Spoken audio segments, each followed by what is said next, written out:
So at this point, it's no secret that patch 2.7 has indeed got delayed. Now for how long, I don't know. Whether it's a week, 2 weeks, 3 weeks, a couple of months, I don't know if there's confirmation on that, but it has been confirmed to be delayed. Now, with that being said, for the individuals that are dealing with that over in China, that unfortunate event, I do provide you best wishes and I do hope you remain safe.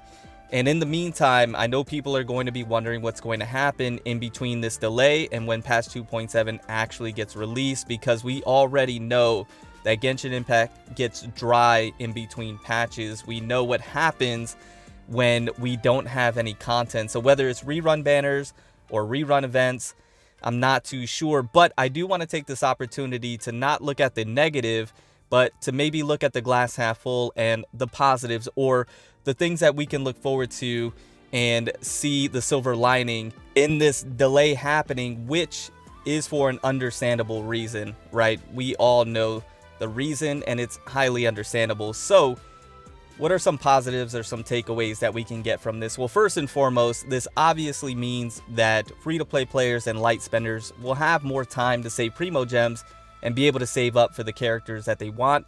They might have not had the intertwined fates ready for said characters, so now it just gives them a little more time, a little opportunity to save, and that's always a good thing, and that goes for players across the board, right? This also gives other players like myself the opportunity to maybe complete some quests, story events, side quests, whatever the case may be. We now have the time to be able to focus on that, or this may give players the opportunity to take a break from Genshin and focus on other games or other hobbies or passions that they are interested in that may have been taking up their time while they were playing the game of Genshin Impact. But for me personally, and for this channel, I thought I would take this opportunity to let you know what we're going to be doing, at least here on the channel, and I hope you guys come along for the ride, because it's going to be fun, it's going to be exciting, it's going to be kind of crazy, and I am super optimistic about the future and what we're going to be covering here. So, Genshin Impact's not going anywhere. We're going to be covering Genshin Impact pretty much on a daily basis, and that's not going to stop even with this delay. If anything, we'll be covering it in its entirety, and we'll see what happens in terms of events, reruns. We'll talk about the characters that come back, but this gives us the opportunity to maybe take a look at some other games that I'm super excited about, that I've talked about on stream earlier today or previously whenever this video comes out. And that is one being Honkai Star Rail. Now, some of you may or may not know this game, and some of you may or may not know that there's a closed beta coming up for this game very soon, and they dropped a couple of trailers. Honkai Star Rail is starting to really ramp up, and I'm ramping up with it, right? And I couldn't be more excited about this game. So Honkai Star Rail is a game that has been on my radar for quite some time now. I don't know, I may have done a video on it, one video, but it has been on my radar. I've been keeping tabs on it, and if you guys are new to the channel or newer to the channel, you may not know this, but I covered Hoyoverse's other game, Honkai Impact 3rd. I would like to consider myself one of the OG content creators for that game. I covered it for over 2 years, probably 2.5 years, and it was a game that was near and dear to my heart, that I was passionate about, and Honkai Star Rail is me kind of coming back to that in a sense. And I'm probably mentioned that on the video that I covered in Honkai Star Rail. And the game just looks phenomenal. For the previous trailer that they came out, just things look amazing. Between the characters and the combat, it just, the art style, the music, it just all looks great, right? Typical Hoyoverse stuff that we've come to love and expect. And I am on board. I am ready to really sink my teeth in this game, really learn about this game, and kind of get the lore, the background, the gameplay, how the characters are, their personalities, all that good stuff is what I'm excited about.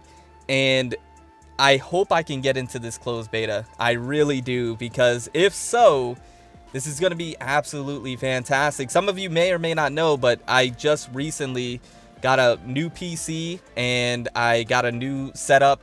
And with this new PC, which it got delayed coming in, it should be coming in next week. But with this new PC, it's going to allow me to be able to do different games like Honkai Star Rail, like other games that might be coming out like Tower of Fantasy, which we're going to talk about here in just a second. And it has me excited for the future of the channel to be able to cover these games, because up until this point, I've only been using my PlayStation with an Elgato hooked up to a very primitive laptop that is limited on what it's able to do power-wise. So a lot of games I had to opt out of because I just didn't have the equipment to be able to play them or record or do content on. So now that I'm getting this new PC, a lot of things are opening up content-wise, not only for videos, but for live streaming as well. And me getting this PC in tandem with Genshin Impact patch 2.7 getting delayed slightly, and Honkai Star Rail closed beta coming relatively soon, it just is all kind of aligning for me and the channel and for us as a community. And I couldn't be more optimistic. I couldn't be more excited. You could probably hear it in my voice. I'm actually smiling right now just thinking about it and talking about it. So I'm excited. And if you don't know, Honkai Star Rail has this character right here that they did a trailer on, Hoyoverse, and her name is March 7th. That's literally my birthday. So of course I'm going to main this character, and of course I'm going to build her up to be the best she can be. And obviously this is what has been one of the aspects that drawn me into this game. But the other game that I did also want to talk about is Tower of Fantasy. Now, really quickly, I know I have to address all the backlash that Tower of Fantasy has received, but that hasn't deterred me from wanting to at least try it for myself and see what it's all about. I've also heard good things. I've seen other content creators covering it, and they've said good things. And it's always healthy to have good competition in this genre of open world, gacha, anime games, whatever you want to call it, role-playing, RPGs. So I will be trying Tower of Fantasy. I didn't get the opportunity to get into the closed beta, but with me getting this new PC, Tower of Fantasy has now been a viable option for me to be able to make content on, and I'm excited about this game as well. I cannot wait to try it out. Once again, I heard good things. It looks amazing. It has PvP. It has different things that Genshin Impact may not offer that this game may, and it would be a game that I would like to put into rotation. But I just want to get your guys' thoughts down in the comments below. This is just kind of a inside update look into what you can expect here on the channel and what we're going to be doing moving on, and the future looks bright for the FBG community and this channel. Anyways, I'm going to get on out of here. I hope you guys enjoyed the video. I can't wait to see you in the next one. Remember to stand out, be different, have fun, go further beyond in everything that you do. My name is Cody. I'll see you guys in the next one. Bye, guys.